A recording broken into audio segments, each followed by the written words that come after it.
All right, so Thunder win game two.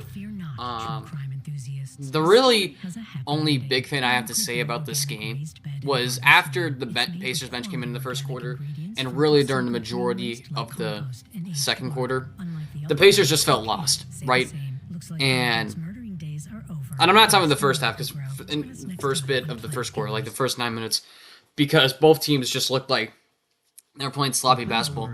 But really, this game honestly just came down to the Thunder not playing less sloppy basketball, if you want me to be honest. It just simply just comes down to the fact that the Thunder got their shit together early and won this game, and were able to hold the Pacers to pretty much a stalemate in the third and fourth quarter, which, fair play to them. They earned this win, and now we're at game three.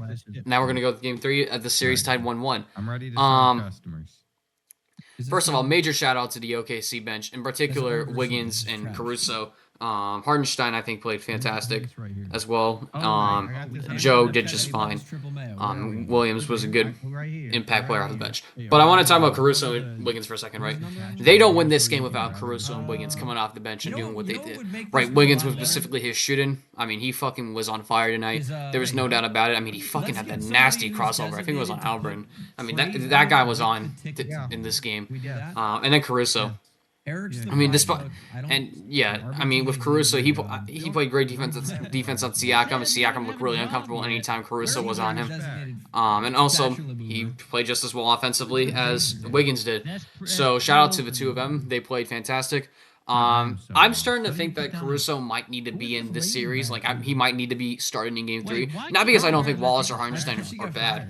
I just think if you want to get Siakam off his rhythm as much as possible, because he went, what did he go? Like 3 for 11. He didn't have the greatest game. I think Caruso should be on him, honestly. If you want someone who can be on him 24/7, fuck it, just let him be on him. Because I think Caruso just makes that big of an impact defensively in order for the Thunder to thrive. And Kaysen, he's still a great player. Like, he's made an impact in this series. But, I mean, Lou Dort honestly might be willing to swap out with Caruso. He didn't have the greatest game. Shea did Shea things. Jalen, not like a huge impact game. Like, I'm not talking like in terms of the stat line. I'm just talking in terms of like what his presence was. Chet had a much better game too. Then in game one, I thought you could feel his presence pretty early on. And yeah, this Thunder team clearly deserved this win. I think there's still adjustments that need to be made on their end in terms of how much they play each guy. But at the end of the day, if they keep this up, I think this is good. I think the Pacers are going to need to make adjustments. Holy shit, what the fuck is going on with my phone? Oh yeah, it's my phone over that. Never mind. Anyway, now I'm going to talk about the Pacers. I don't know what else I'm supposed to say, because both game one and game two are very similar. It really just came down to where the Pacers, where the Thunder were going to take off the gas, and the Pacers would be able to come back, and they didn't. So that's that. All right, I'm gonna start off by getting this out of the way. Obi Toppin played ass tonight. He couldn't shoot the ball to save his life. I don't know what else I'm supposed to say. He just had the opposite of game one. McConnell and Mathurin were the only guys who were able to pretty much get buckets off the bench for the Pacers and keep him in the game. Ben Shepherd did Ben Shepherd things, and James Johnson actually got a bucket, so shout out to him. Now, for starters, Halliburton, I think he got more involved in this game than he did last. Still not a great enough impact if Siakam's being focused like that. And is that Johnny Furphy in the fucking game? Is that really Johnny fucking Furphy in the game? Or did the Pacers just give up that early? Oh, they gave up that early. Why the fuck did they give up? Weird. Alright, anyway, whole nother conversation. Also, I might as well just bring that up. Why the fuck did the Pacers not have their starters, and why is Johnny Furphy in the game when it's down 17, 3 minutes and 55 seconds left in the game, and you still have a chance of winning this because you're the Pacers? I mean, I don't know, man. I guess they wanted to mentally reset for game 3. That's what it is. Halliburton, I think he had a bigger impact on this game than he did last, besides the game winner. But he needs to... I think he probably needs to bring it a little bit more. Nembhard, there were some really questionable shots he took early this game. He just played all right. He played defense like normal, but just did not have the greatest impact game. Miles Turner, he played a decent game, to be honest. Not the greatest, but just a decent game. Nesmith, he made his shots from 3. Didn't do anything else too much around the rim. It is what it is. Pascal Siakam, I can speak on this for days, but it just wasn't a good game for him. and they're gonna have to figure out how to get Pascal Siakam off Alex Caruso in Game 3, right? Sorry for me not having too much on this game because I don't really know what else I'm supposed to say, right? Well, really, all this game is just waiting to see if the Pacers come back. I feel like if this is going to be the theme we're going to see throughout this entire series, which the Pacers can't keep doing, I think, in my opinion, because I think this Thunder team is just too good to allow that to happen 4 times. But they've got to get in this game more, honestly. You can't, like, from the 3-minute mark in the first quarter to, like, the 5-minute mark in the second quarter was unacceptable. I think I can close off on that.